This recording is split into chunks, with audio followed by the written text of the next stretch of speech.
안녕하십니까. 중앙일보 대학학자금 재정보조 특별세미나에 오신 학부모 학생 여러분 환영합니다. 저는 세미나 진행을 맡은 안서연입니다. 오늘 특별세미나 AGM 인스티튜트의 리처드 명 대표님이 함께해 주셨습니다. 대표님 안녕하세요. 안녕하세요. 네.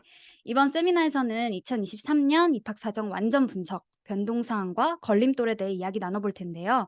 학자금 재정보조의 개념을 이해하고 이에 따른 문제점, 주의사항들을 보다 심층적으로 알아보는 시간 갖도록 하겠습니다. 대표님, 이번 세미나에 대해서 좀 더 설명을 해주시죠. 네.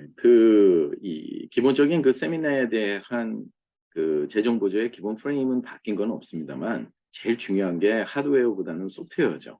네. 그래서 기본적으로 가정 상황에 맞도록 가정에서 분담할 금액이 정상적으로 계산이 돼야 되는데 지금 현재 업데이트되고 바뀐 공식을 분석을 해 보면 참으로 굉장히 좀 더 재정적으로 어려워질 수밖에 없는 그런 상황이 지금 오고 있습니다. 그래서 기본적으로 이제 그런 부분과 그리고 여러 가지 어떤 변동 사항들을 명확하게 학부모님들이 일일이 찾아서 그거를 보시기에는 아마 굉장히 심적인 부담도 크고 시간도 없으실 텐데 이렇게 중앙일보에서 초청해 주셔서 이런 세미나를 통해서 보다 귀하고 값진 그런 정보를 알려드릴 수 있게 돼서 참 반갑습니다. 네. 저도 정말 큰 의미 있는 시간이 될 것 같아서 기대가 되는데요. 여러분들 이제 세미나 진행되는 동안 다양한 질문과 코멘트 댓글에 남겨주시면 추첨을 통해서 또 에이셈 인스티튜트 무료 상담권이 제공되니까요. 많은 참여 부탁드립니다.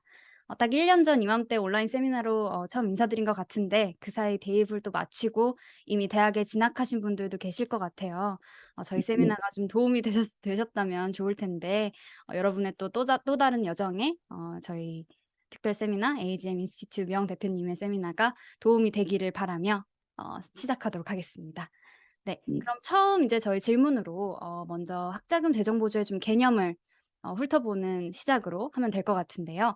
미 대학에서 학자금 재정 보조가 갖는 의미가 무엇인지 대표님 좀 소개를 해 주시죠. 네. 이 개념 정의가 굉장히 중요하지만 우리가 온라인에서 접할 수 있는 기본적인 내용 갖고 재정 모두 다 이해할 수는 없습니다. 예, 특히 이제 수익과 자산 관계가 같이 어우러지기 때문에 많은 분들이 뭐 신청서만 제출하면 된다." 뭐 이런 고정관념이 있으신 분들이 굉장히 실수가 많습니다.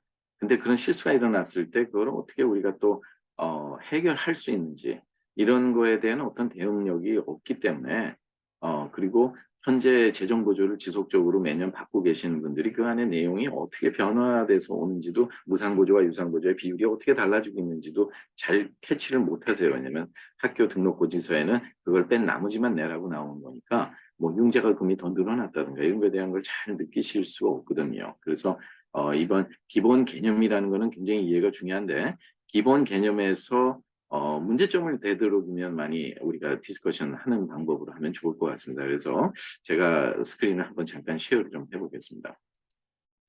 네. 스크린이 잘 보이시죠? 예, 잘 보입니다. 네. 예, 그래서 제가 토픽을 조금 바꿨습니다. 이제 프로블럼 솔빙에서 문제 해결 방안을 우리가 얘기하는 거죠, 재정 보조에 대해서. 그렇다 그러면 재정 보조에 관한 그럼 엘리저빌러리가 어떻게 되느냐? 그것도 되게 중요한 얘기입니다. 엘리저빌러리라는 건 누가 혜택을 받을 수 있느냐를 우리가 보는 건데 자 보시면 엘리저빌러리라는 거는 우리가 이제 학생의 신분이 중요한 거죠. 부모의 신분이 아니라. 부모는 해외 외국에 있는 국적자도 상관이 없고 여러 가지 하지만 거기서 학생의 신분이 영주권자나 시민권자 이상이 돼야 됩니다. 그리고 이제 GPA는 4.0 기준으로 봤을 때 2.0은 넘어야겠죠. 근데 지난번에도 말씀드렸지만 2.0 못 넘는 게 더 힘듭니다. 사실은. 그죠? 맞습니다. 예. 그리고 이제 마약에 관계된 그런 레코드가 이 지금 전반적인 추세가 이제 주마다 각 주마다 굉장히 다릅니다. 그렇기 때문에 연방 정부에서 금년서부터는 마약의 기록에 관한 이런 내용을 묻는 질문이 없었습니다. 예, 그게 참 아쉬운데요.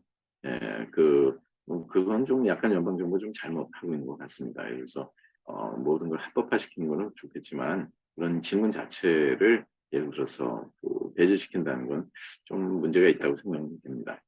그리고 인터내셔널 스튜던트 그러니까 국제 학생들한테 재정 부조의 기회가 조금 더 많이 넓어졌습니다. 왜냐하면 등록금이 굉장히 많이 많아졌잖아요. 높아지고 굉장히 거의 9만 불 가까이 가는 사립대들이 많은데 실질적으로 인터내셔널 스튜던트들이 부담을 하는 그 경제적인 어떤 부담 이런 것이 재정부조 수위가 워낙 적으니까 학교에서는 사실은 그런 비율이 많아질수록 학교 재정에는 좀 도움이 되겠죠. 그러나 어쨌든 인터내셔널 스튜던트는 마이너리라고 우리가 봐요. 소수민족으로. 그래서 한국, 일본, 중국, 인도는 우리 일반적인 재정보조에서는 마이너리가 아니지만 그 마이너리로 그 간주가 되는 게 인터내셔널 스튜던트 중에서 아주 유능한 학생들은 재정 보조를 아주 풍성하게 해주는 대학들이 더 많이 늘어났습니다. 그러니까 그래서 여러분들이 그런 부분에 관한 관심을 갖는 게 좋겠고요.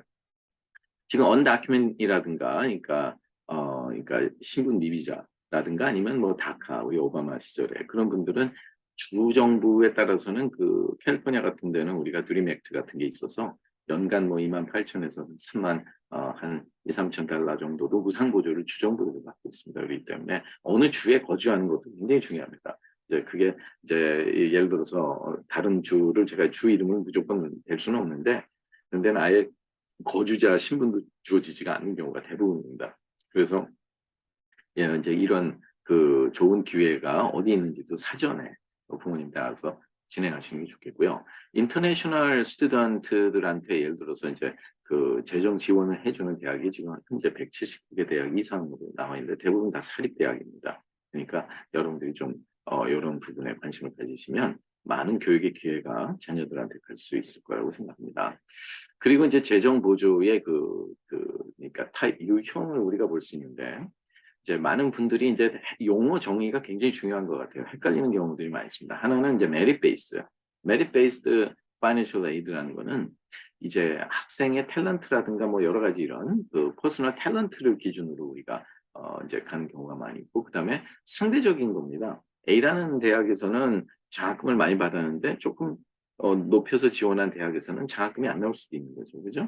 그러니까 이거는 메릿 베이스라는 거는 굉장히 그래도 어너러블 하고 받을 수 있으면 좋겠죠. 예, 그런 쪽으로 학교에서 선호하는 학생으로 만들어야 된다. 그러니까 그 학생의 프로파일이라고 그러죠. 그걸 좀 잘 우리가 사전에 설계를 해야 되는 문제고, 또 니드 베이스가 있는데 이 니드 베이스는 이제 주로 그 진짜 가정의 재정 상황, 그러니까 학생과 부모 아니면 학생과 가디언의 재정 상황, 그 세금 보고서를 우리가 기준을 하는데 거기에 따라서 기본적으로 우리가 그 수익과 자산, 그리고 몇 명의 학생이 동시에 대학을 등록할지, 그리고 학생의 그 가족 수, 그리고 비즈니스라든가 이런 게 있는 경우에는 거기에 넷월스 이런 거를 우리가 볼 수가 있겠습니다. 근데 한 가지 유념을 해야 될 거는 뭐냐면 재정 보조는 기본적인 게 니드 베이스입니다. 니드 베이스는 가정이 감당할 만큼 감당을 하게 하는 건데 그 안에 장학금을 따로 받았어요. 우리가 메릿 베이스의 장학금을 받았다 그러면 그 니드에서 무상 보조 받는 데서 그 장학금을 빼고 나머지만 주는 겁니다. 그러니까 이것도 받고 저것도 받고 해서 총 들어가는 비용을 넘지 못하게 돼 있어요. 그래서 메릿은 항상 니드 안에 속하고 있다고 생각하시면 이에 대한 개념 정의가 된 거고요. 이제 보다 중요한 게 바로 이런 부분이죠. 그 학교마다 대학이 총 들어가는 비용이 있어요. 지난번에 제가 알려드렸지만 이제 주립대인 경우에는 보통 뭐 32,000에서 지금 한 38,000, 4만 달러 정도 사이를 인스테이션 경우에 거주자 비용이 적용될 때 하고 있고, 이제 비거주자 비용이 적용돼 타주에 있는 주립대를 갈 때는 주정부 보조금을 받을 수가 없습니다. 제가 대학에서 1인당 주정부 보조금이 한 2만 8천에서 거의 3만 달러 정도가 되는데, 그렇기 때문에 등록금이 그만큼 더 높은 거고, 그 부모가 감당해야 되는 그 주정부 보조금 못 받는 부분에는 재정보조 대상 금액에도 포함이 안 됩니다. 그렇기 때문에 굉장히 적게 받을 수가 있어요. 그래서 그 계산하는 방법이라는 건 총 들어가는 비용이 등록금, 기숙사비, 책값, 그다음에 교통비, 각종 피, 그리고 용돈까지 퍼스널 익스펜스까지 우리가 포함되는 건데, 그래서 총 들어가는 비용에서 이 가정의 가정 분담금이라는 게 계산이 됩니다. EFC라는 거는 Expected Family Contribution의 약자인데, 연방 공식이 적용되는 건지 우리가 팹사 같은 거를 계산했을 때 나오는 가정분담금, 그 다음에 사립대학에서 쓰는 Institutional Methodology나 Consensus Methodology를 우리가 들 수 있는데 그 액수를 뺀 나머지 차액이 재정보조를 받을 수 있는 대상 금액이 됩니다. 이 금액에 대해서 주립대학인 경우는 대략 한 일반 한 60에서 72% 정도를 재정보조 받을 수 있고 그 안에 대개 한 55에서 65% 사이가 무상보조금 안 갚아도 되는 거고 나머지는 워크스터디 프로그램이나 론 같은 경우로 해서 유상보조금이라고 우리가 부르죠. 주로 셀프 헬프라고도 부릅니다. 그런 반면에 사립대학은 이 금액이 굉장히 크지만 이 파이낸셜 니드 금액이 크지만 거기에 대해서 거의 92에서 100% 재정 보조를 해줍니다. 그리고 받는 금액의 거의 한 78에서 90, 때로는 한 거의 90여 퍼센트 정도까지 무상 보조금 안 갚아도 되는 비용들이기 때문에 사실 사립대학을 주립대학보다 비슷하거나 더 저렴하게 갈 수 있는 방법이 너무 많습니다. 이런 과정에 있어서는 재정보조 신청을 할 때 어떻게 대학 선택을 한 번에 제출할 수 있는 10개 대학 그 배치에 어떻게 컨비네이션을 넣느냐에 따라서도 전략적인 대학 선택이 재정 보조를 많이 도와줄 수가 있고요. 그리고 이제 타주에 있는 주립대학은 등록금이 거의 사립대학하고 비슷합니다. 예, 그 반면에 부모가 감당해야 될 등록금이 거의 더블이기 때문에 재정 보조를 많이 받아야 한 22, 3% 정도 선에서 한 48% 사이 정도밖에는 지원받을 수 없기 때문에 합격이 돼도 그 타주에 있는 주립대를 가는 경우가 굉장히 적습니다. 그렇다 그러면 입학 사정을 원서를 쓰는 과정에서 많은 시간과 노력이 소모가 되는데 되도록이면은 이제 거주자 비용이 적용이 되는 주립대학과 사립대학을 위주로 하시는 훨씬 더 유리하다고 볼 수가 있겠죠. 그리고 이제 우리가 이 재정 보조의 타임라인도 되게 중요합니다. 이 타임라인이라는 거는 항상 이제 오바마 때서부터 우리가 한 3년 전서부터 이제 재정 보조 신청이 10월 1일서부터 이제 따져졌습니다. 그래 갖고 이제 우리가 신청하는 그 단계에서 적용되는 수입은 대학을 등록하는 연도보다는 2년 전의 수입을 우리가 보고요.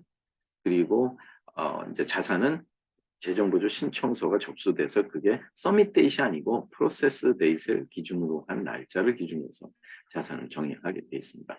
그래서 실질적으로 얼리 이제 조기 전형 같은 경우는 좀 빠르죠. 그거는 이제 여러 가지 이제 질문이 있을 수 있는데 대학마다 좀 편차는 있지만 대개 10월 말일이라든가 11월 첫째 주라든가 이렇게 되게 그 우선 마감일자, 대학에서 정한 우선 마감일자가 다 별도로 있고요. 세금 부분은 여러분들이 아시다시피 이제 항상 1월 1일서부터 세금 보고가 들어가죠.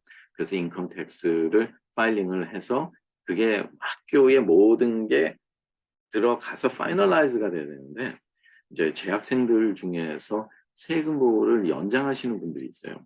그 연장을 되면 그게 파이널라이즈 돼서 보고가 이루어진 수립까지 다 들어가서 마감이 되기 전까지는 아예 파일 자체를 오픈을 안 합니다. 그래서 재정보조금을 다 쓰고 난 다음에 뒷북을 치는 경우가 있기 때문에 그런 거 되게 조심하셔야 돼요. 신입생인 경우에는 학생만 똑바로다면 학교에서는 어떻게든 등록하게 만들기 위해서 야, 못 빠졌다, 못 빠졌다 이렇게 알려주는데 재학생들은 그런 게 전혀 없습니다. 그래서 그런 재정 보조가 이제 얼리 경우에는 가장 빨리 나온다 그러면 대강 한 2월 중순 정도가 가능한데요. 예, 그렇게 돼서 그때서부터 이제 우리가 또 어필 과정이 또 들어가도록 하겠죠. 그래서 이 타임라인 좀 참고하시면 여러분들 좀 도움이 될 거라고 생각을 합니다. 그리고 이제 이게 팹사의 예, 금년도 우리가 이제 애플리케이션입니다. 이게 매년 달라집니다, 색깔이. 예를 들어서. 예, 그래서 그 스테이트 데드라인은 여기에 주정부, 그러니까 연방정부 데드라인이 6월 말이고 주정부 데드라인은 각 학교가 어느 주에 속해 있냐에 따라서 그 주정부 마감일이 다릅니다. 근데 그 마감일 반드시 지켜주셔야 돼요. 그 주에 거주하시는 분들은 그래야 주정부 보조를 받을 수 있지만 대학에서는 이거보다 더 빠른 우선 마감일, 그러니까 프라이어티 데드라인에서 자기들이 정한 것이 있는데 이제 그게 신입생들은 조기 전형을 하는 학생들이 가장 빠르고요. 그다음에 일반 전형, 레귤러 어드미션 하는 학생들이 그다음이고 그다음에 재학생들의 데드라인이 각각 다 우선 마감일자가 다르니까 여러분께서 이제 많이 주의를 하셔야 될 거로 생각합니다. 그리고 이제 이거는 이제 CSS 프로파일. 우리가 CSS 프로파일을 일명 우리가 칼리지 스칼러십 서비스 프로파일이라고를 줄여서 우리가 얘기를 하는데 칼리지 모드를 통해서 하는 겁니다. 이건 뭐냐면 아까 말한 그 팹사는 애플리케이션일 뿐입니다. 많은 분들이 뭐 팹사에서 얼마 받았는데 이거 잘못된 해석이고요. 팹사라는 거는 이제 Free Application for Federal Student Aid라 그래서 연방 학생 재정보조 신청서일 뿐입니다. 그런데 그 내용이 너무 적어서 그 문항수가 요번에 문항수는 조금 많아졌지만 차이가 없어요. 예전에는 이렇게 여러 가지 있으면 자기가 고르는 거를 그걸 다 풀어갖고 일일이 오히려 더 헷갈리게 해놨습니다. 예, 더 헷갈리게 해놨고 괜히 그냥 겉으로만 이렇게 부풀린 것 같은 느낌은 들어요. 안에 실속은 하는 거 없는데 이 CSS 프로파일이라는 거는 이제 비즈니스나 이런 거를 그 운영하시는 이런 자영업자들이나 이런 분들은 한 360 그 문항 정도까지도 퀘스천이 많아요. 그래서 그 말은 묻는 모든 질문마다 가정에서 분담할 가정 분담금, 우선적으로 분담해야 될 분담금을 계산해서 높이겠다는 말이거든요. 근데 뭐 그거 다 필업해서 다 해서 우리 제출했다 이렇게 하면 아무 의미가 없는 거예요. 예. 너무 자세하게 뭐 숟가락 하나까지도 계산해 갖고 놓다가 다 계산되는 거예요, 그러면 자산이. 예를 들어서. 그러니까 이거 굉장히 중요합니다. 그리고 여기는 그 고칠 수 있는 그 리밋이 굉장히 한정이 돼 있어요. 우리가 그 펩사 같은 경우는 언제든지 우리가 그 이 커렉션을 할 수가 있는데 여기는 좀 제한적입니다. 굉장히 제한적이고 그 실질적으로 온라인으로 맨 처음에 제출을 해준 다음에 우편으로 칼리지 보드에서 학교로 보내는 거기 때문에 그 과정에서도 우리가 검증하는 방법이 합격으로 우리가 직접 검증 서류를 보여내야 되는 건지 아니면 아이닥 시스템에 가입되어 있는 데는 그쪽으로 보내는지 이런 차이가 있죠. 그러면 이제 이건 이제 이 굉장히 중요하죠. 재정 보조를 받기 위한 리퀘어먼트이 아까 말한 대로 펩사, 연방 학생 보조금이에요. 그러니까 연방 학생 보조금과 이와 연계돼서 주정부 보조금 이걸 받기 위함입니다. 이거는 이 펩사는요. 예, 아주 기본적인 거예요. 그래서 근데 여기에 굉장히 주의해야 되는 게 많은 분들이 이거 너무 쉽잖아. 그래서 뭐 10분, 15분이면 하잖아. 그런데 그거를 국세청에서 데이터를 넘겨봤는데 본인도 어떤 데이터가 넘어왔는지 몰라요. 다 XX 가르쳐줘 갖고. 그게 풀리는 때는 합격을 한 다음에 풀립니다. 그게. 그래서 리드 블라인드 정책을 쓰기 때문에. 근데 그 넘어오는 데이터가로 인해서 가정 분담금이 가정 현실과 달리는 무지막지하게 올라가는 분들이 있어요. 이따 제가 얘기해 드릴 텐데 그런 분들은 절대로 그런 DRT 방법, 그러니까 다이렉트 트랜스퍼 방법 쓰면 안 돼요. 예, 그렇게 하고 이건 CSS 프로파일이라는 건 이제 좀 더 많은 정보를 알고 싶다. 왜냐하면 펩사 같은 데서는 뭐 내 집에 있는 프라이머리 홈, 살고 있는 지금 현 집에 있는 홈의 equity, 그러니까 순자산 부분은 자산으로 계산을 안 하는데 이 CSS 프로파일은 몇 년도에 얼마 주고 구입했으며 지금 얼마 나가면 론 어마운트는 융자금은 얼마인지 이런 걸 다 물어보는 건 다 계산하겠다는 말이에요.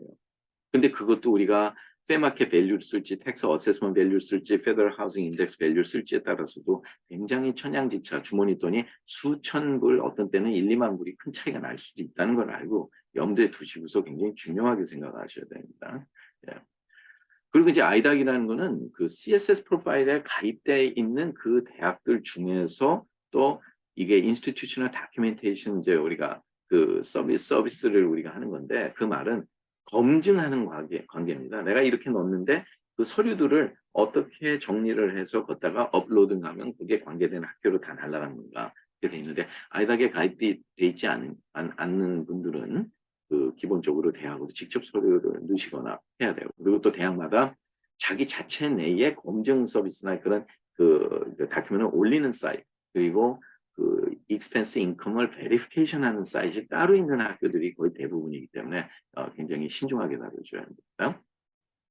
그래서 Institutional Financial Aid Application 이거는 학교 자체 내 애플리케이션이 따로 있는 대학도 있어요. 뭐 코넬이나 유펜이라든가 그것도 모든 정보가 매칭이 돼야 되고 make sense를 해야 된다는 겁니다. 예를 들어서 어떤 분이 1년에 뭐 수입은 4만 불 보고하면서 한 달에 7천 불씩 쓰면 그게 이해가 가겠습니까? 그죠? 그럼 학교에서는 역으로 7천 불 쓰기 위한 인컴이 얼마인가 그래서 그 차액을 세금도 안 냈으니까 오히려 불이익을 초래한다며요. untaxed income으로 인해서. 그래서 가정분담이 뭐 한 135% 올라간다든가 뭐 여러 가지 뭐 일들이 있는데 인컴 베리피케이션, 익스펜스 베리피케이션 되게 다 중요한 문제고요. 그다음에 이제 그로 인해서 지금 가정이 어려운 상황이 될 수도 있어요. 부모가 직장도 잃을 수가 있고 자산이 없을 수도 있고 그러면 제출된 정보와 실제 현실이 다른 경우에 학교랑 어떻게 전략적으로 스트래티지한 방법으로 그러니까 어필링을 우리가 할 수 있느냐.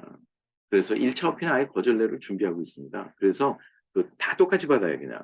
그러니까 2차, 3차를 어떤 방식으로 우리가 꾸며서 나갈지 이런 거를 잘해야 되는데 애초 신청하는 자체 내에서 어떻게 내가 그러니까 스페셜 서컴스턴시스라든가 아주 경제적으로 파이낸셜 하드십이 어떤지를 미리 다 제출을 할 수 있어야 되는데 그런 거에 대한 노하우가 많이 부족하죠, 부모님들이. 예. 이 전반적으로 그러니까 작전 지도가 있습니다. 그러니까 리퀘어먼트를 우리가 정확하게 알고 이 사전 준비를 어느 시점에 할 것인가 하는 거를 우리가 논하는 게 더 중요한 일이 아닌가 하는 생각이 드네요. 예. 그래서 아마 기본적인 개념은 어떻게 진행되는지 말씀드린 것 같습니다. 예. 짧은 시간 동안 이제 집중적으로 재정 보조에 대한 모든 거를 좀 다뤄 주셨는데 사실 이것만 봐도 뭐 다 될 것 같은데요, 대표님. 하지만 저희는 추천과 또 결과는 다를 수 있어요. 예. 하지만 저희는 또 많은 뒷이야기들이 있기 때문에 계속 이어서 질문 드리도록 하겠습니다. 사실 이번에 키워드를 좀 던져 주신 게 지난 8월 세미나와 마찬가지로 걸림돌이라는 좀 키워드 던져 주셨잖아요. 왜 좀 같은 이야기를 좀 하실 건지 아니면 또 다른 의미가 있는지 좀 이 걸림돌의 의미가 좀 무엇인지 궁금합니다. 제가 지난 마지막 세미나가 아마 8월 달에 중간에 있었던 것 같은데 음. 그 이후에 재정보조 공식이 재정보조 신청이 10월 1일 시작되기 전에 업데이트 됐어요. 업데이트 됐는데 아. 예. 예 진짜 이걸 다시 한번 리마인드를 시켜 드리지 않으면 많은 분들이 굉장히 고민하실 것 같아요. 예를 들어서 이 IRS 테이블에 보면 Education Savings and Asset Protection Allowance 테이블이라는 게 있어요. 근데 거기 보면 부모의 인제 결혼을 하거나 여러 가지 조인트 파일링을 하거나 세금 보고할 때 싱글로 하거나 헤드 오브 하우스홀드를 하거나 그때 이제 사실 인컴에 대해서 금년도에 인제 보면 인제 38,500 불까지가 그게 넘어가면 그건 뭐 극빈자보다 낮은 인컴이니까 미국에서는. 근데 그게 만약 인제 넘어가게 되면 예전에는 인제 나이에 따라서 자산에 계산하지 않는 자산을 작년까지만 해도 뭐 2,400 불, 2,600 불까지는 계산 안 하는다. 뭐 현금이 있어도 뭐 이런 거를 했는데 금년에 그게 다 제로가 돼 버렸어요. 그러니까 1 센트라도 계산하겠다는 말입니다 이게. 그리고 자녀들의 수입은 쪼끔 올라갔지만 그 안에 계산되는 공식이 더 헤비하게 해서 실질적으로는 합법적으로 이 부모님들이 더 부담을 하게 돼 있어요. 음. 결론적으로. 인제 전문가들은 인제 그걸 다 리버스 엔지니어링을 통해서 공식을 분석을 해 보면 기가 막힌 일들이 많이 있는데 거기에 지금 미국이 현재 지금 뭐 인플레이션이 막 9%가 넘어가고 뭐 하니까 진짜 재정 부담이 식당 같은 데만 가도 제가 조지아나 캘리포니아 사무실을 갈 때라든가 보면 음식값이 한 30% 정도씩 올랐어요. 예. 맞습니다. 진짜. 예. 그러기 때문에 사실은 그 재정적으로는 뭐 더 많이 해 준다고 막 이렇게 하지만 그런 것들이 지금 또 예를 들어서 차별이라 그래 갖고 연방법에 막 걸려 있고 예를 들어서 뭐 학자금 부채 탕감이라든가 그거 지금 진행 안 되고 있잖아요. 다 연방 항소법원에 지금 계류가 돼 있고. 그러니까 다 실질적인 정치 쇼일 뿐이에요. 실질적인 혜택은 더 줄어들었다고 우리가 생각하시면 됩니다. 그래서 요번 세미나가 갖는 의미는 이제 고런 부분을 좀 더 자세하게 우리가 심각성을 인지를 하고 우리가 좀 더 많은 대비책을 가지고 움직이겠다는 게 이제 우리의 기본적인 목표이겠죠. 좋습니다. 자 그럼 다시 본격적인 또 질문 또 들어가면서 아까 본격적으로. 앞서 좀 조기 입학 사정 얼리 어드미션에 대해서 잠깐 언급을 해 주셨는데요. 네. 이게 좀 조기 입학 사정을 할 때 일반과 재정 보조 진행 방식에 대한 좀 차이점이 있다고 좀 알고 있는데 이에 관한 내용과 또 주의 사항 좀 이야기해 주시면 좋을 것 같습니다.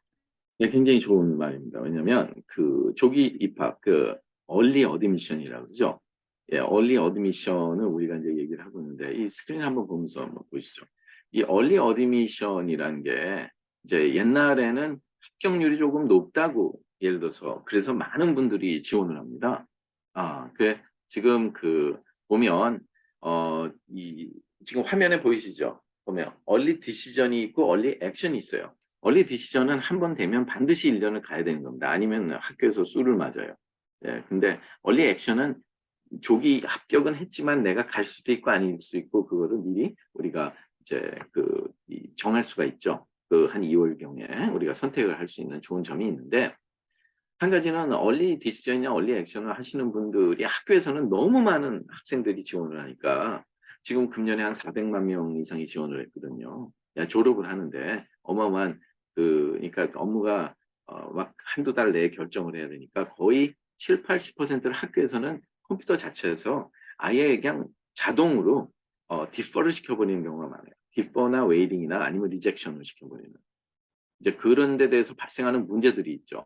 이제 그거를 우리가 좀 얘기를 하는 거예요. 그래서 그 타이밍이 왜 중요하냐면 12월 12일에서 보통 18일 사이에 조기 전형이 발표가 납니다. 근데 대부분 실패해요. 그 조기 전형을 합격하는 학생들이 그 지원자들의 20~30%도 안 됩니다. 그거는 진짜 굉장히 적은데, 그러다 보니까 이제 편지를 받게 되면 너무 우리가 업무가 많아서 일반 전형에 보기로 했는데 동의하면 사인해서 보내라. 그렇지만 추천서 하나 더 넣어 달라고 그래요. 근데 우리가 한 예를 들어서 조지아나 캘리포니아는 다른 주보다도 일주일을 먼저 앞서서 방학을 합니다. 이미 방학이 된 상태에서 이런 통신을 받는데 추천서를 어디서 받을 거예요? 그게 문제라는 거예요. 그러면 뭐 "선생님 큰일 났어요. 저 이러니까 좀 해 주세요." 하면 선생님 그러잖아요. "나 지금 저 크리스마스 쇼핑 중이야." 부모님 댁에 와서. 아니면 "나 저기 스키장에 지금 와 있는데 미안하지만 좀 다른 선생한테 물어봐라." 그럴 거 아니에요. "나한테 너 요청도 안 했잖아 9월 10 월에 브렉시트 내면서." 이러다 보니까 이제 그걸 담당하는 예를 들어서 뭐 신참 교사들이라든가 이런 분들이 뭐 짜증 날 거 아닙니까. 그죠? 그냥 좋은 추천서 써 줄 리가 만무하죠. 다 똑같으니까. 그러니까 그거에다가 또 불안하니까 일반 전형에 7-8개 학교를 또 지원해요 더. 예 그러니 잘못하면 조기 전형도 실패를 하고 일반 전형도 실패하는 그런 경우들을 우리가 접할 수가 있다고 우리가 볼 수 있어요. 그리고 어 지금 그 화면 잘 보이시죠? 네. 그 financial aid effect은 이제 조기 전형에 합격한 경우에는 1년 동안 어디를 못 움직이니까 대학이 쪼끔 덜 줘도 예를 들어서 조정을 안 해 주는 경우들이 있어요. 어필을 많이 했는데도. 예. 그러니까 이런 경우의 문제점들을 요즘에 특히 많이 발생을 하고 있다는 거 우리가 알아야 되고요. 그리고 사실은 이게 뭐 equal opportunity 예? 그리고 근데 not equal이죠. 그러니까 예를 들어서 어필 편지를 써도 그 효과가 이렇게 많이 감소가 된다는 그런 거를 우리가 들 수가 있고. 또 하나는 재정 보조의 그 눈에 보이지 않는 리밋들이 있어요. 네. 그러기 때문에 특히 인제 이런 조기 전형식으로 넣는 것 중에 이제 퀘스트 브릿지라고 들어보셨죠? 예. 그 퀘스트 브릿지가 굉장히 문제가 큽니다. 왜냐하면 그 퀘스트 브릿지가 문제가 큰 게 아니라 나중에 합격이 된 다음에 거기서 학교를 매칭을 시키는데 퀘스트 브릿지 자체 내에서 니드 블라인드 정책을 쓸 수 있는 역량이 없어요. 거기는 돈만 지불하면 되니까. 그것도 한계가 있어요, 쓸 수 있는 돈이. 예.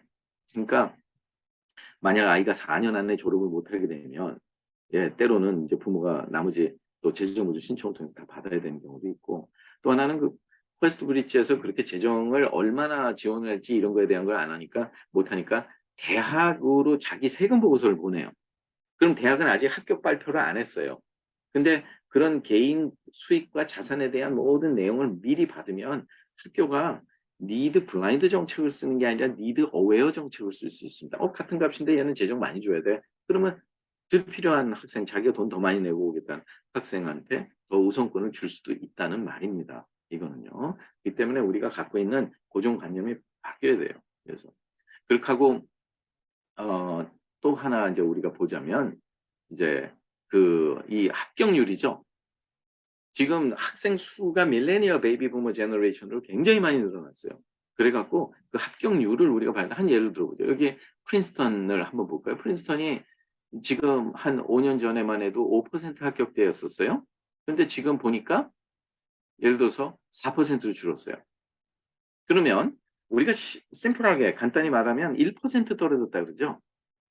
근데 사실 합격률은 1%가 준 게 아니에요. 5%에 대비해서 1%니까 20%가 떨어졌다는 걸 아셔야 되는 거예요. 계산하는 방식의 차이. 여기 보면 듀크 같은 데 보면 지금 8%에 6.2면 여기 1.8% 아니에요. 거의 20% 이상 떨어졌죠, 여기도. 그러니까 이게 전반적으로 일어나고 있는 현상입니다. 특히 뭐 버스턴 칼리지 같은 데는 27%에서 16.4%로 떨어졌다는 거니까 이건 거의 13% 정도면 거의 40% 이상 합격률이 떨어졌다는 거니까 그만큼 경쟁이 심하다는 거.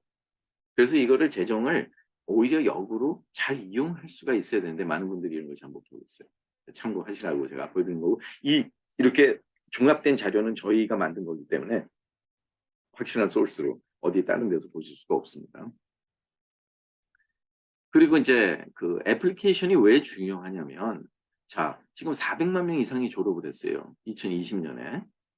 근데 지금 그 숫자는 그렇게 큰 차이는 없어요. 지금 뭐 4.2나 뭐 이 정도 뭐 됐지만. 그런데 지금 360만 명이 퍼블릭 스쿨이고 40만 명이 프라이빗 스쿨이에요. 그러면 지금 27,000명의 수속 졸업생과 차속 졸업생, 그다음에 편집국장과 학생회장이 있다는 거고 55,000명 이상이 지금 1,530 이상의 재정 보조를 그 SAT 스코어를 받았다는 건데 그러면 점수가 같은 애들이 너무 많다는 거 아니에요. 얘네들만 지금 뽑아도 공통 분모를 빼버리면 그래서 한 18만 명 이상이 되는데 10개 학교에서 모든 전공 합해 갖고 22,000명밖에 안 뽑는다는 거죠. 근데 학교에서 전교 1등 하니까 아무래도 뭐 하버드니 뭐 어디니 뭐 아이비 중에 하나는 가지 않겠냐. 그러고서는 또 뭐 전공도 뭐 예를 들어서 원하는 전공 이렇게 딱 정하게 되면 굉장히 힘들어지는 경우가 있는데 이런 학생들이 경쟁을 하면서 붙고 떨어지는 그 편차는 1%밖에 안 된다는 거예요. 이거는 이 아이비에서 와이페이퍼 같은 데 저거 다 취한 건데 그 차이가 어디서 발생이 되냐면 바로 애플리케이션에서 발생이 되니까 이 입학 사정 요소를 잘 알고 애플리케이션을 얼마나 잘 작성하냐에 따라서 학교에서 선호하는 학생으로 되면 재정 보조도 더 많이 줄 수 있다는 말이죠. 그래서 기본적으로 그 조기 전형이라는 게 이 쉽게 우리가 그냥 판단할 문제가 아니라는 거예요. 이거를 조기 전형과 일반 전형을 전략적으로 우리가 움직여 나가야 된다는 말이에요. 네. 네. 그 1%의 벽을 뚫으려면 단순하게 이걸 조기 그리고 정시 이렇게 그냥 분리해서 생각하면 안 되겠군요. 좀 더 전략적으로 둘을 묶어서 생각을 그렇죠, 해야 그렇죠. 굉장히 되겠군요. 중요한 사안입니다. 예예. 네.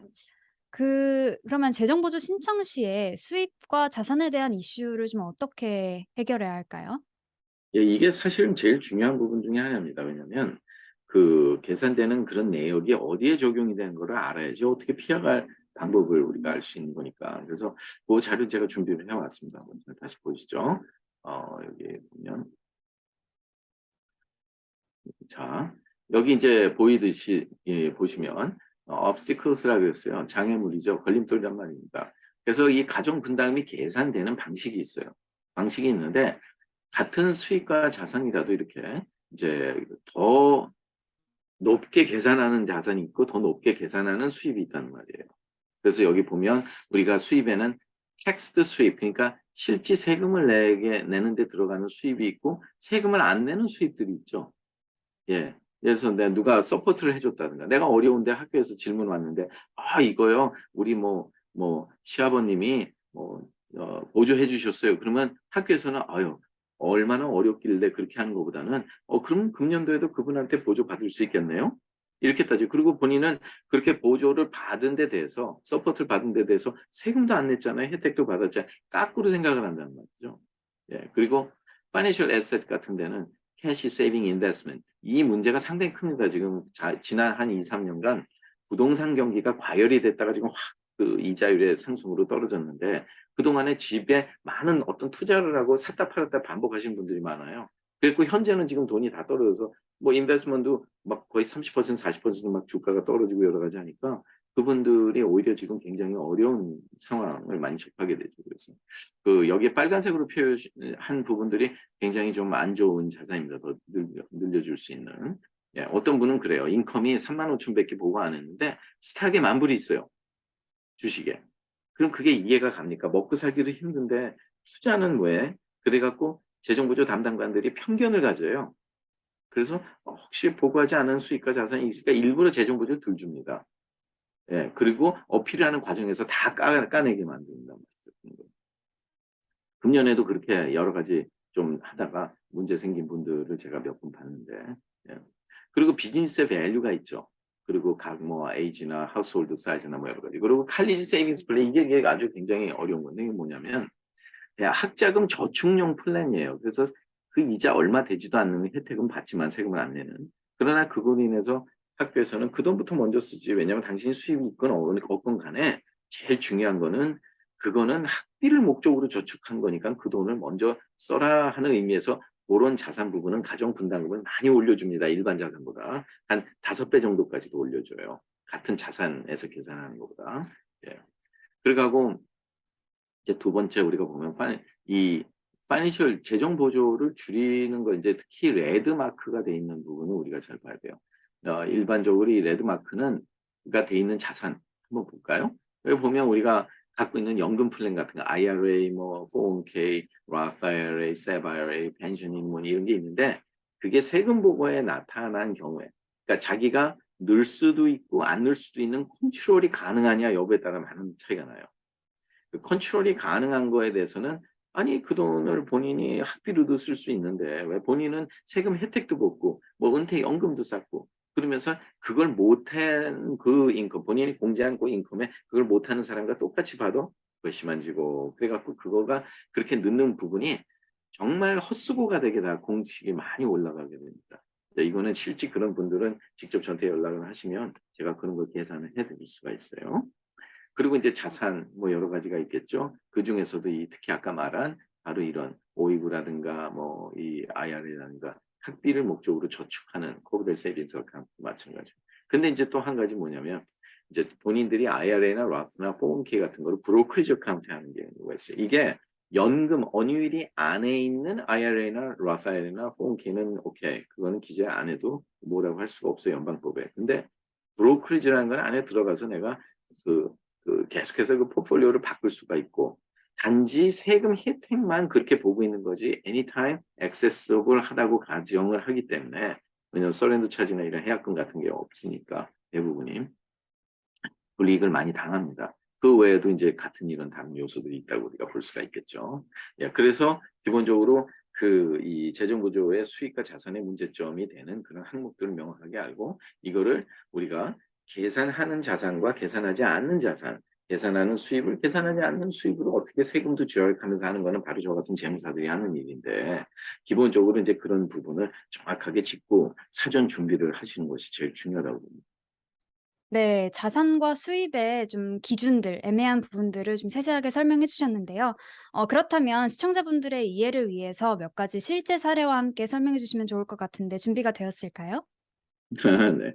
그 좀 생각을 해 봤습니다. 그 실제 사례를 우리가 하나하나 이렇게 사실 보면서 이 예를 들어서 이거는 이렇게 저건 저렇게 하는 건 별 커다란 의미가 없는 것 같습니다. 왜냐하면 물론 개인적인 프라이버시 이슈도 있지만 무엇보다 주의해야 될 것, 특히 우리가 이제 걸림돌이 될 수 있는 부분은 사전 예방하자는 게 가장 기본적인 목적 아닐까요? 그래서 우리가 이제 좀 고려를 해야 되는 게 어떤 게 있냐면 이런 겁니다. 그 우리가 학교 웹사이트에 가면 그 부모가 이제 재정 보조를 신청했을 때 얼마나 대학에서 지원받을 수 있고 얼마를 내 주머니 돈에서 내야 되느냐 그 넷 프라이스는 얼마냐 예 하는 거를 계산하는 계산기들이 학교마다 있어요. 근데 이게 2010년 10월 1 일서부터 이제 미 교육부가 학교에 이제 반드시 필수 사항으로 올려라 한 건데 그 첫 해만 맞았고 그다음 연도서부터 이제 문제가 좀 있었죠. 왜냐하면 학교가 이걸 역으로 마케팅에 이용을 하는 거예요. 예, 그 이유가 뭐냐? 어느 정도 소득이 있으신 분들은 재정 보조를 좀 덜 받을 수 있겠죠. 그렇지만 소득이 있으신 분들은 자녀 교육에 비용을 많이 씁니다. 그러다 보니까 좋은 학생들이 많은데 부모가 들어가서 일일이 뭐 4K 컨트리뷰션 얼마 넣고 뭐 얼마 이렇게 하면 재정 부족 가정 분담금이 많이 올라가서 재정 부담이 많이 된다고 그러면 어느 부모가 그 학교를 어플라이하게 해 주겠느냐 이거죠. 그러면 학교 입장에서는 좋은 학생도 고를 수가 없고 또한 예를 들어서 그 학교에 또 평판도 재정 보조 많이 안 해 준다 이렇게 나올 수가 있고 여러 가지 불이익이 되니까 학교에서는 그런 아주 센시티브한 아이템을 계산을 안 합니다, 대부분이. 그래서 그걸 넣건 안 넣건 별 차이가 없게 만들어 놨어요. 그런 다음에 이렇게 이 밑에다가 "이거는 마지막 파이널 디터미네이션이 아니다. 액추얼은 나중에 이거를 검증하는 과정에서 may change 바뀔 수 있다." 이런 식으로 해 놓은 거예요. 예. 그러니까 학교 입장에서는 뭐 이렇게 해서 자기 자신을 디펜스할 수밖에 없는데 이런 거를 모르고 무조건 그냥 막 덥석덥석 그냥 몰고서 그냥 어플라이를 하게 되면 나중에 좀 불이익을 당하는 사례들이 되게 많고요. 그리고 또 이제 한 가지를 더 본다면 이제 이 재정 보조를 실패하는 그 원인 분석을 우리가 해볼 수가 있죠. 그 원인 분석은 첫째는 이제 수입에 대한 그 기준이 자녀가 대학을 등록하는 해보다 2년 전에 수입을 하기 때문에 그때 세금 보고를 한 거와 지금 세금 보고 상황이 다를 수가 있죠. 예. 그런데 지금 왜 불리하냐면 지난 1-2 년간 그 경기나 여러 가지가 그 부동산이 많이 폭등을 하고 막 하다 보니까 많은 사람들이 그런 데서 돈을 막 굴리고 또 주식 시장이 어느 정도 올랐다 지금 확 떨어져 있지만 한 30% 이상 떨어졌지만 그 당시에 그래 갖고 샀다 팔았다 한 그 개인들이 많이 있지 않습니까? 그죠? 그래서 그런 것들을 우리가 사례로 들 수가 있고 거기에 대한 대비책을 세워야 되고 그리고 이제 아까 말하는 이제 프로세스드 돼 있습니다. 사실 이제 재정보조 신청서가 그 프로세스된 날짜에 기준으로 해서 자산을 하기 때문에 예를 들어서 내가 계산하는 자산, 계산하지 않는 자산으로 재배치를 했다 그래도 은행 스테이트먼이 끊기는 날짜가 있어요. 그거 보면 한 달에 뭐 26일이나 28일 뭐 사이에 끊기는데 그러니까 재정부조 신청을 해서 프로세스되는 게 그런 조치를 한 다음에 그다음 달에 해야 되는데 무조건 빨리 하면 좋다. 뭐 여러 가지 하는 방식으로 해서 서둘러 하다가 나중에 그 검증서를 보냈는데 고의적으로 본인이 이런 거 아니야. 합법적으로 했지만 그래서 그런 게 굉장히 안 좋은 영향을 줄 수도 있고요.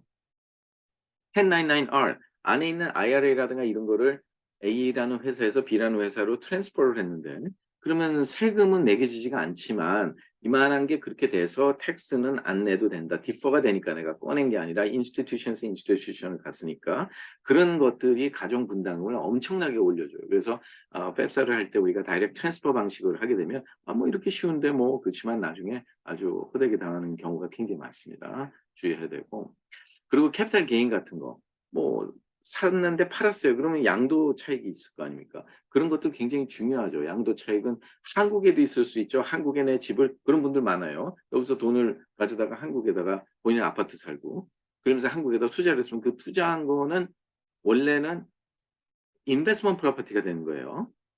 설사 자기 다른 가족이 산다고 그래도. 근데 그거를 이따가 인제 다 팔았어요, 시세 차익을 가지려고. 파는 순간에는 팩타에는 보고가 안 들어갔지만 이제는 팔면서 그 돈이 은행 잔고로 보니까 하루에 1,000만 원 이상만 있어도 가장 높았던 금액을 보고하기 때문에 어떤 분들은 그렇게 한 다음에 거기서 또 돈을 이자 많이 받는데 또 옮겼어요. 그래 갖고 그걸 2번 하다 보니까 여기서 가장 많았던 금액, 여기서 가장 많았던 금액, 여기서 가장 많았던 금액 합산돼 갖고 팩타에 보고가 돼 갖고 아주 큰일 날 뻔한 그런 분도 있고 예를 들어서. 예 그리고 시세 양도 차익이라 해서 거기서 뭐 집을 뭐 팔았는데 거기도 세금을 내지만 여기는 연방 정부 세금 아니고 우리가 주정부의 세금 반드시 내지 않습니까? 몇 개 주만 빼고 뭐 네바다나 뭐 이런 데 빼고. 그러니까 그런 거로 인해서 '자산이 있는데 왜 재정 보조가 필요하냐.' 하는 거로 대책 없이 그렇게 많은 욕심을 부리던 분들이 재정 보조에 불이익을 받는 경우가 굉장히 많았다고 우리가 볼 수가 있어요.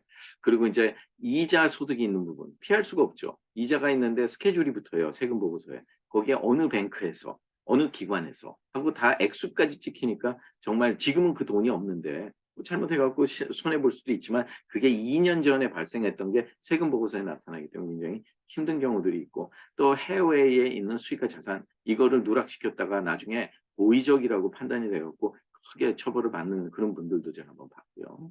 예 그리고 각각 뭐 브로커리지 어카운트 이거 되게 중요한 거예요. 하나는 이제 뭘 하려고 그래서 이제 브로커리지 어카운트라는 게 똑같은 IRA도 브로커리지 어카운트 아까 말씀드렸죠. 그거랑 연금 안에 있는 어카운트. 연금 안에 있는 거는 보고 안 해도 되지만 브로커리지 있는 거는 다 기재를 하게 돼 있습니다. 우리가 인제 이 실질적인 걸림돌이 되는 재정 보조 사례를 우리가 생각을 할 때는 이런 보여 드렸던 내용으로 인해서 모든 사례의 문제의 기준이 되는 원인입니다. 예 그러니까 그런 거를 우선적으로 예방 차원에서 알고 움직이시는 것이 훨씬 납니다. 남의 사례 본다고 해서 내가 피해갈 수 있다는 건 아니거든요. 예. 그러니까 그런 점만 조심하시면 될 것 같습니다. 예. 네. 고려해야 될 부분들이 정말 많아요. 정말 많고 네. 참 학부모님들께서 부담이 좀 되실 것 같은데 그럼 좀 요약을 해서 입학 사정에 있어서 반드시 대비가 필요한 부분 몇 가지만 좀 간략하게 소개를 해 주시죠. 예. 그게 굉장히 중요한 질문인 것 같은데요. 이제 예를 들면 그러니까 자녀가 고등학교로 입학하는 순간서부터 자기 수입과 자산에 대한 엑스레이를 찍으시는 게 되게 좋아요. 제가 재정 보조 엑스레이라고 있는데 엑스레이. 엑스레이. 예예예. 네. 좋은 표현인 것 같습니다.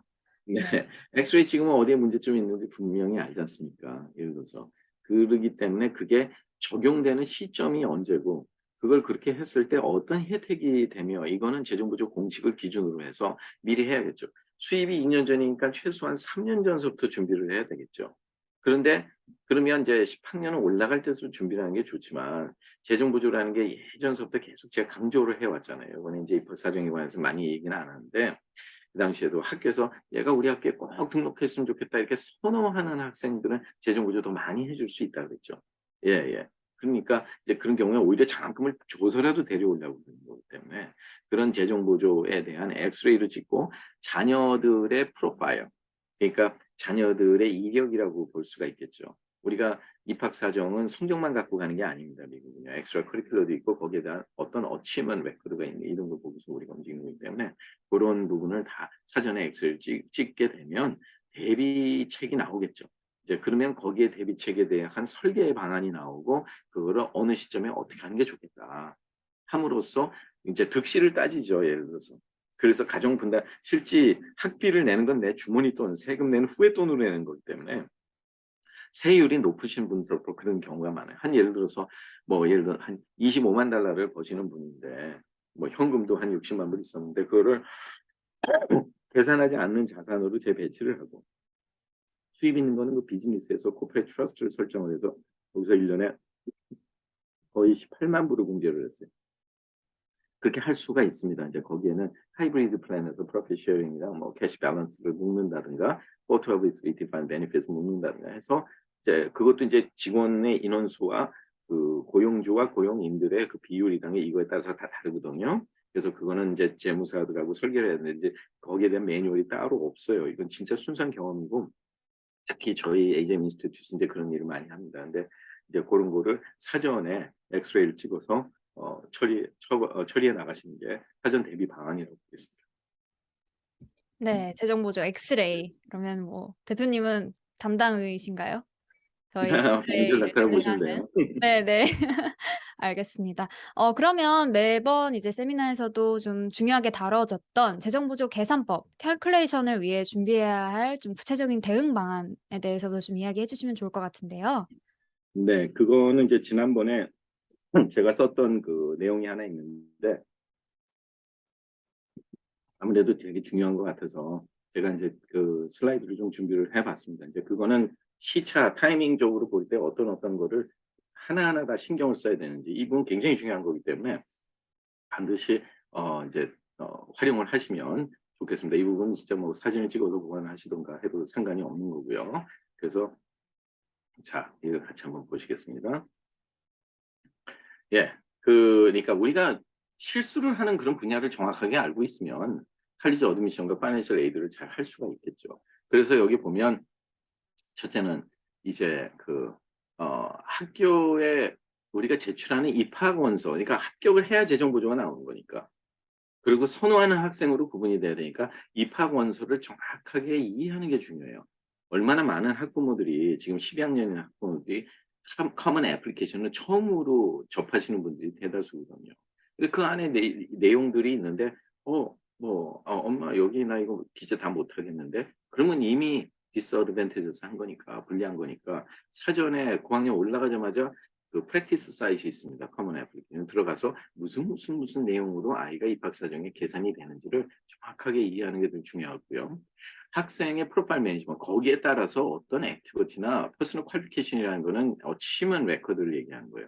그거로 텍소노미라는 게 나눠진다 그랬죠. 지난번에 제가. 그래서 중요하고 또 이제 그래서 그거를 어느 시점에 여름방학이건 뭐건 이거를 어떻게 우리가 프로파일을 매니지를 하면서 그 로드맵을 만들어서 준비를 해 나갈 것이냐. 그리고 이제 우리가 액티비티나 퍼스널 퀄리피케이션 즉 예를 들어서 이제 워크 익스피리언스라든가 뭐 인턴십 프로그램이나 이런 게 저희들은 이제 IB 인스트럭터들이 관장을 하는 그런 프로그램이 많이 있어요. 웹사이트 그냥 www.agminstitute.org 들어오시면 그런 얘들은 실질적으로 많이 보시면서 빌드업 할 수 있는 그런 부분이 만들어놨죠. 그리고 이제 나중에 대학마다 입학 사정 요소가 달라요. 어디는 어떤 부분을 더 중점적으로 보고 어디는 어떤 부분을 중점적으로 보고 그게 비슷한 학교들끼리 있거든요. 그래서 그 입학 사정 요소를 다 구분을 해서 우리가 그 어드미션 팩터라고 그러죠. 거기에 맞춰서 우리가 재정 보조를 또 잘 해주는 대학만 선정을 해야 되니까 저희는 뭐 데이터베이스가 다 있습니다. 어느 학교는 내 파이낸셜 니드에 몇 퍼센트를 어떻게 주고 무상 보조는 얼마나 주고 유상 보조는 평균 얼마나 준다 하는 데이터가 다 있기 때문에 재정 보조를 잘 해주는 대학들만 선정을 해서 어플라이를 해야 될 거예요. 그래야지 네고시에이션도 쉽습니다. 여기서 이렇게 준다 그러는데 여기 좀 고려 좀 해달라 할 수 있는데 그러지 않은 경우에는 대처 방안이 굉장히 제한이 되겠죠. 그래서 그 학교에서 받은 재정 보조를 나중에 또 그 어필을 해야 되겠죠. 무조건 우리 힘들다고 그러면 뭐 되겠습니까? 그거를 정확하게 그 예를 들어서 다 가늠을 해 갖고 하나하나 비교를 하면서 우리가 어필할 수 있는 전략적인 어필. 첫 번째 어필은 아예 거절례를 준비하고 있으니까 2 차, 3 차까지도 우리가 바르고 때로는 6 차까지 갈 때도 있습니다. 그것도 어떤 타이밍에 따라서 이런 서신을 학생 이름을 써야 될지 부모 이름을 써야 될지도 다르고요. 그리고 인제 파이낸셜 애플리케이션의 어드미션의 그 프로세스를 하는 과정에서 이 예를 들어서 인제 스페셜 서컴스턴스라는 게 있어요. 갑자기 직장도 잃고 뭐 갑자기 무슨 암이 생겼다든가 힘들 수가 있는데 그런 경우에 그걸 어떻게 우리가 설명할 것인가. 근데 우리가 CSS 프로파일 들어가면 그런 걸 넣는 항목이 굉장히 조그맣게 밑바닥에서 옵션으로 돼 있는데 2,000 개까지 줬거든요. 근데 많은 분들이 그거 그냥 다 넘어가 버리는데 그거 잘못된 거예요. 그래서 그거를 어느 입장과 어떤 관점에서 하느냐도 중요한 거고요. 그리고 인제 두 번째 우리가 이 아이닥에 관한 걸 잘 알아야 돼요. 이 아이닥이라는 거는 이제 인스티튜션 다큐멘테이션 서비스거든요. 이거는 이제 CSF 프로파일에 가입이 돼 있는 대학들이 나중에 서류를 검증하는 과정인데 이 안에 들어가서 커버 쉿이랑 내가 어떤 걸 보냈는지 셀렉션을 잘해야 돼요. 그리고 그걸 어떤 방식으로 하느냐에 따라서도 그 타이밍에 따라서도 재정 구조가 많이 달라질 수도 있다는 거를 여러분들께서 그 인지하시는 게 되게 중요할 것 같습니다. 그리고 인제 이 보면 이것도 굉장히 중요한 내용이에요. 오늘 지난번에 제가 다뤘었죠. 뭐냐면 입학 사정과 재정 보조에 어떤 상관관계가 있느냐. 이거 굉장히 중요한 거예요. 파이낸셜 에이드가 재정 보조 신청서의 내용이 입학 사정에 영향을 미치진 않아요. 왜냐하면 못 보게 돼 있으니까 합격할 때까지는. 예를 들어서 우리가 합격하기를 이제 허가를 한다 그러면 재정 보조 사무실에서 그때 이제 코드가 다 풀려서 다 볼 수가 있거든요. 그런데 칼리지 어드미션은 입학 사정에 영향을 주죠. 왜 그러냐면 선호하는 학생, 이 학생이 우리 학교에 꼭 등록했으면 좋겠다 그러면 장학금이라도 줄 거 아니에요. 그죠? 그리고 어드밴티지, 이거 어드밴티지라는 말을 왜 구분했냐면 자, 재정 보조를 입학 사정에 이용할 수 있어야 돼요. 재정 보조에 팹사에 한 번에 10개 학교가 들어가면 그 학교의 구성을 어떤 배치를 만들 거냐에 따라서 학교끼리 경쟁하죠. 얘가 우리 학교 꼭 등록했으면 좋겠는데 여기도 또 지원한 것 같네. 예, 합격 여부는 모르지만. 그러면 그 학교에서는 현재 있는 재정 데이터로 얼마를 준다는 게 평균 나와요. 저희가 갖고 있는데 왜 모르죠? 부모들만 모르는 것뿐이에요. 예를 들어서.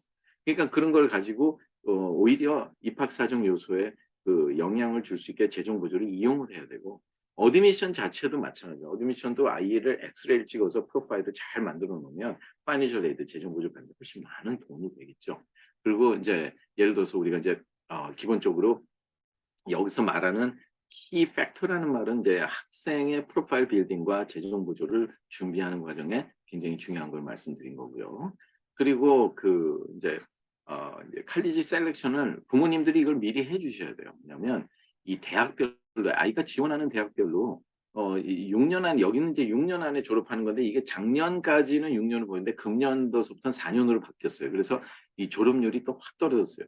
미국에서 4년 안에 졸업할 확률이 내셔널 에버리지가 52% 밖에 안 되거든요. 예, 그래 갖고 기본적으로 총 들어가는 비용은 얼만데 가정 분담금 계산은 얼마가 나오고 재정 보조 대상 금액이 얼마라서 이거를 실질적으로 파이낸셜 에이드가 이 학교는 평균 몇 퍼센트를 해 주고 그중에서 얼마가 무상 보조금으로 지불이 되며 유상으로 지불이 되느냐 한 걸 따져 보니까 오히려 지금 7만5천 들어가는 학교는 주머니 돈이 6천 불 미만밖에 안 들어가는데 3만5천 들어가는 학교가 뭐 3만6천 들어가는 학교가 15,000 불이 든다 그러면 어느 대학을 선택을 할 것이냐. 이런 게 중요한 거예요. 그래서 아까도 말씀드렸지 엑스레이를 찍어 보는 게 굉장히 중요하다고 말씀드린 거죠. 그렇게 해서 기본적으로 아마 지금 사전 대비책이라든가 문의하신 데 대해서 아마 그 구체적 대응 방안이 어떻게 시작을 해야 되는지 중요한 거예요 시작이. 시작이 반이라고 어떤 시작을 해야 될지 어떻게 마무리할지를 알게 되는 거죠.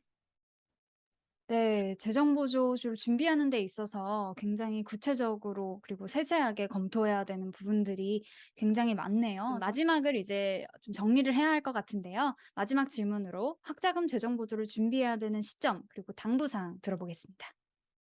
좀 강조를 드리고 싶은 그런 부분이 몇 군데가 있어요. 그래서 이제 그거를 우리가 같이 한번 여기 보면 그러니까 이 재정 보조에서 추천되지 않는 사항들 그러니까 추천하지 않는 사항을 굿세어라 금순을 할 필요는 없잖아요. 그죠? 예 그렇게 하는 게 훨씬 더 메모리에 많이 남을 것 같아서 기억에. 첫째는 뭐냐? 이 재정 보조라는 건 수익과 자산에 관계된 모든 수익과 자산 다룰 수 있는 해당 라이센스가 있는 프로페셔널 아니면 그 내부적인 법이라든가 이걸 제대로 할 수가 없어요. 요즘에 이제 학원끼리 경쟁을 하다 보니까 많은 분들이 그냥 무임승차하려고 재정 보조 신청을 대행을 같이 안 해주면 등록을 안 하겠다 이런 분들도 있고 하다 보니까 뭐 영어를 하는 건 어려운 게 아니잖아요. 그죠? 영어 한다고 비즈니스 잘한다 그러면 뭐 이 다운타운에 왜 홈리스가 있어요. 꿈도 영어로 꾸는데. 예? 애플리케이션을 못 내 갖고 재정 보조 못 받는 게 아니라 그 안에 들어가는 내용이 뭐에 따라서 재정 보조가 주머니 돈이 수천에서 몇만 달러가 바뀔 수 있는데 그런 전략적인 대응 방안이 있어야 되는데 그걸 논의할 수 있는 그런 기본적인 라이센스가 없는 그런 non 프로페셔널한테 또 그런 분들이 다 원조래요 또. 항상 그러니까 조심하셔야 돼 그런 거는. 예 굉장히 중요한 사항이에요. 그래서 제일 먼저 제가 말씀드린 거고. 우리 애가 다 제출하고 알아서 했어요. 진짜 굿럭이에요. 대학은 학년이 올라갈수록 무상 보조를 슬슬 줄이고 유상을 늘어가기 때문에 그런 걸 합해서 빼준 나머지 차액만 내게 돼 있으니까 부모는 몰라요. 그 어떻게 변화가 됐는지. 그걸 트레이서빌리티가 적다는 말이죠. 이런 거를 반드시 점검을 해 봐야 돼요. 1 년에 보통 2,000 불, 3,000 불 숫자로 표현되는 거니까 2-3천 불이 줄어들어도 거기에 대해서는 예를 들어서 만약에 그 등록금은 올랐는데 재정 보조는 똑같이 받았다. 그럼 문제가 되는 거죠. 수익과 자산의 변동이 없는데. 근데 숫자로 표현되니까 그거를 심각하게 생각을 못 해요, 많은 분들이. 그래서 3천 불만 들러왔어도 숫자로 3천 불 떨어진 거 별로 안 보입니다. 그렇지만 그 20 불짜리 바꿔서 주머니에 넣고 저 다운타운 시내에서 걸어 다닐 수 있냐 이거예요, 예를 들어서. 그렇게 하고 인제 뭐 신청서 제출에만 그 초점을 맞추시는 분들이 있어요. '아 인제 다 끝났다. 제출했으니까.' 학교가 뭐 다 정말 그런 경우에 잘 되는 경우를 거의 못 봤고요.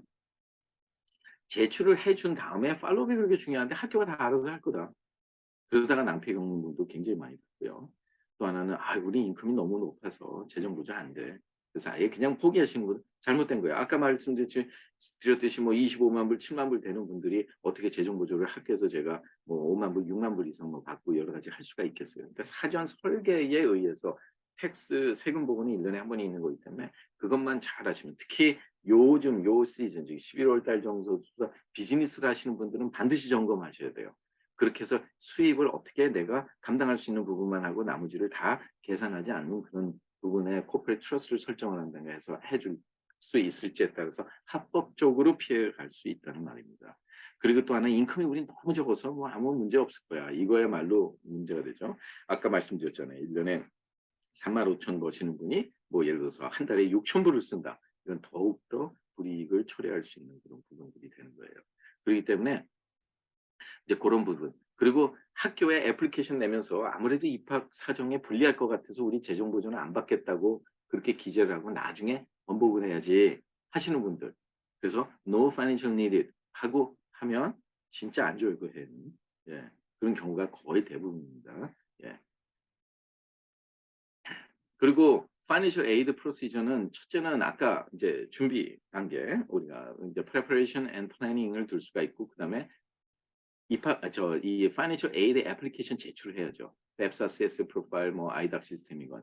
그다음에 재정 보조 어워드가 나오면 그거를 검토를 해야 됩니다. 그래서 그거를 이제 정확하게 이밸류에이션을 해서 인제 어필 과정이 들어가는 거죠. 내가 형평성에 맞지 않게 학교 주는 평균보다 내가 덜 받았다. 아니면 받기는 받았는데 유상 보조가 더 많더라. 융자금이라든가 평균보다. 그럼 차별을 받은 거잖아요. 그러니까 누구든지 재정 보조에 관해서는 차별을 받지 말아야 됩니다. 이퀄 오퍼튜니티가 돼야 되는 거고. 그다음에 인제 그게 됐다 그래도 또 마지막에 뭐 론 카운셀링 코스라든가 마스터 프리미러서리 노트라든가 뭐 예를 들어서 그런 어떤 그 프리 레지스트레이션 관계라든가 요 어필할 때도 프리 레지스트레이션 갖고 우리가 네고시에이션 할 수 있는 부분들이 많이 있는데 그런 부분들을 되게 많이 그 미싱하는 경우가 있습니다. 그러고서 인제 우리가 파이널라이제이션을 우리가 하게 되는 것이죠. 예. 그리고 이제 다음 슬라이드는 이제 그 재정 보조라는 게 첫째는 저축하는 방식이 아니에요. 예. 이거 저축하면 그다음부터 먼저 쓰라고 그러죠. 예. 저축하는 방식이 아니고 항상 equal opportunity base예요. 형평성에 똑같아요. 4.0 기준에 2.0만 넘으면 누구든지 가정의 수익과 자산을 가지고 형평성에 맞게 우리가 해야 되고요. 예, 그리고 어드미션 자체는 니드 블라인드 팔러스를 쓰기 때문에 재정보조 신청 유무나 그 필요 유무가 영향을 주지 못하게 돼 있고요. 그리고 재정보조에 대한 그 각각 사용되어지는 포뮬라를 명확하게 알고 움직여야 돼요. 우리가 아까 그 Federal Methodology, Institutional 또 Consensus Methodology까지 얘기를 했죠. 그리고 우리가 학교마다 그 해서 그 재정보조 어워드의 에버리지가 다릅니다. 똑같이 만약에 주립된데도 뭐 유니버스 메릴랜드 칼리지 펄도 있고 UMD라고 요즘 하지만 UMBC가 있고 볼티모어 카운티가 있고 또 예를 들어 UMD가 설스베리도 있고 뭐 여러 군데가 있는데 볼티모어도 있고 학교마다 주는 퍼센티지가 다 달라요. 예, 그 말은 자기들이 받는 예산도 다르고 하기 때문에 어느 학교라고 해도 그 똑같이 평균을 따질 수가 없다는 말이죠. 그리고 그 사전에 재정 보조를 맥시멈 하기 위해서는 이 prior 플래닝이 굉장히 중요하다는 내용을 다시 한번 강조를 드리고 우리가 마지막으로 항상 이퀄 오퍼튜니티라고 그러지만 사실 실제 받는 데 있어서는 not equal한 경우가 되게 많습니다. 그런데 그 not equal이 학교에서 그러고자 했던 것이 아니라 그럴 수도 있어요. 미스테이크를 할 수도 있는 거고. 하지만 결국은 자기가 제출한 정보 때문에 그렇게 되는 경우가 거의 99%입니다. 예. 그리고 또 하나는 이 합격 인원 정원이 100명인데 나중에 합격 발표하는 건 뭐 200명, 300명을 해줄 수가 있죠. 빠져나가니까. 예를 들어서. 그걸 평균 데이터로 했는데 100명 정원에 프리 레지스트레이션에서 5월 초에 120명이 등록한다 그러면 나머지 그 20명을 당신은 등록하지 마 할 수가 없으니까 재정 보조를 가지고 학교에서 확 자른다든가 이런 식으로 해서 어려움을 겪게 할 수가 있겠죠. 그래서 자동적으로 등록을 안 한다든가 뭐 할 수도 있는 방법이 있으니까 그걸 오피셜리 할 수는 없어요. 그러나 저희가 매일 다루다 보면 그런 일들이 비일비재하게 발생을 하고 있다는 사실도 우리가 부정할 수가 없습니다. 그리고 이제 또 하나는 이게 이제 커먼 애플리케이션인데요.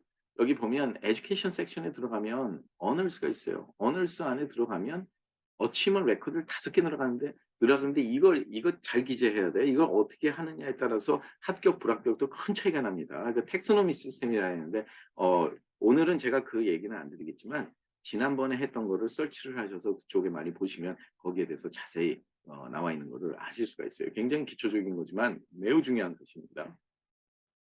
그리고 리더십 리서치 이게 조지아 텍 금년도의 애플리케이션인데 리서치나 리더십 인턴십이 얼마나 중요한 거냐면 그 포털 사이트에서 아예 뭐라 하냐 our advice라고 나와 있어요. For this portion of the application에서 보면 절대로 리서치나 인턴십이라든가 패밀리 리스폰시빌리티 이런 것들이 굉장히 중요한 내용이라는 거를 우리가 묵과 간과하지 말라 이렇게 나와 있어요. 그렇기 때문에 성적만 좋다고 대학을 잘 가는 게 아니라는 사실을 알려드리는 겁니다. 그래서 이런 거를 할 때도 얼마나 소셜리 임팩트풀한지 이거를 우리가 고려를 해서 해야 돼요.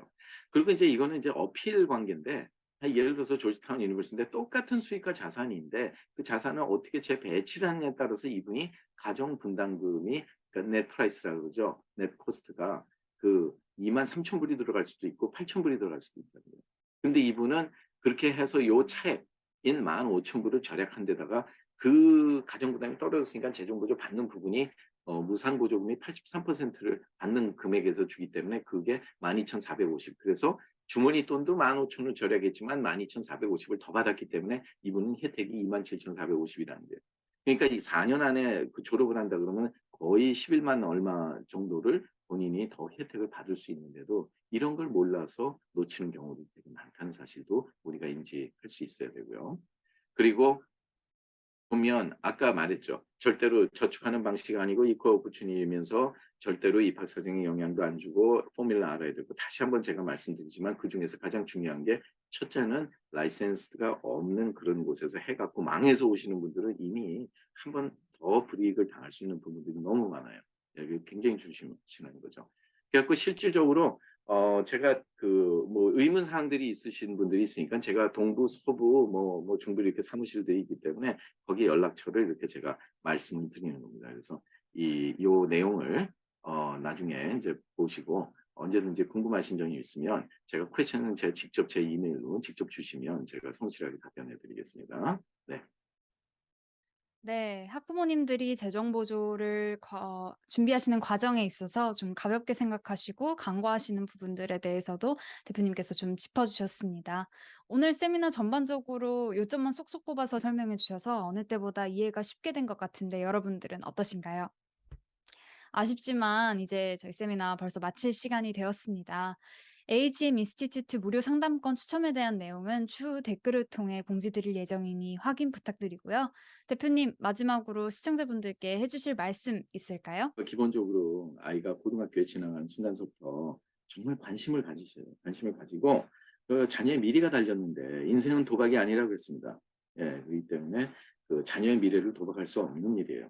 예, 절대로 미국에서는 예전에 한번 말한 적 있나요? 개천에서 용이 안 나옵니다. 욕이 나오지. 왜냐하면 모든 거를 부모가 다 라이드 주고 다 처리를 해줘야 돼요. 그래서 난 미국에서 대학 안 나와서 모르겠어요. 그게 리즌이 안 돼요.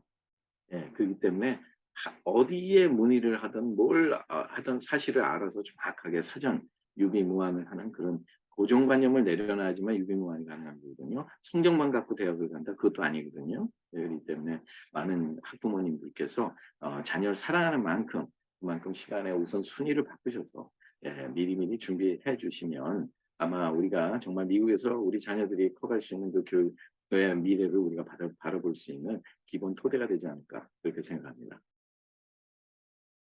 네, 마지막 말씀까지 감사드립니다.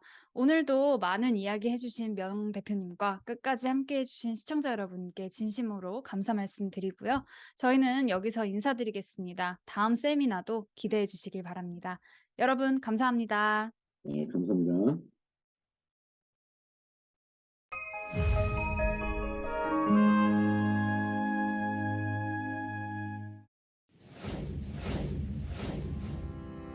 AGM은 미국 내 최고 수준의 학자금 재정 프로그램과 아이비 대학 연구진의 ARIP AI 인공지능 인턴십 프로그램을 운영하고 있습니다. IB 출신의 최고 강사진이 직접 지도하는 과외 프로그램과 글로벌 리서치 프로그램으로 자녀의 성적 향상을 책임집니다. 미주 최초로 자체 개발한 고객 관리 시스템과 1,900개 대학 이상의 각종 데이터베이스를 여러분과 공유하겠습니다. 지금 바로 웹사이트에 방문해 보세요. 자녀의 미래가 달라집니다.